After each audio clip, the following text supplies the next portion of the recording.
আপনারা বিভিন্ন পত্র পত্রিকায় এনসিপি নিয়ে অনেক ধরনের গুঞ্জন এবং আমরা মনে করি যে অনেক ধরনের মিথ্যা নিউজ করে এনসিপি কে একদিকে নিয়ে যাওয়ার চেষ্টা করা হচ্ছে।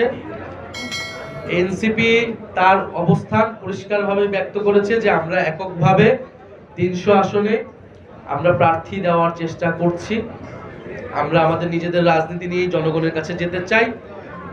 তবে আমাদের নির্বাচনী ইস্তিহার, আমাদের যে সকল দাবি রয়েছে সেই দাবি এবং আমাদের নীতি আদর্শের সাথে যদি কোনো দল বা কোনো শক্তি ঐক্যমত্য পোষণ করে তাহলে তাদের সাথে আমাদের আলোচনা থাকতে পারে এবং সেক্ষেত্রে আমরা ওপেন রয়েছি। ফলে আমরা বলেছি যে আমাদের যে কোনো ধরনের যদি রাজনৈতিক সমঝোতা হয় সেটা একটা নীতিগত এবং আদর্শিক জায়গা থেকে হতে হবে।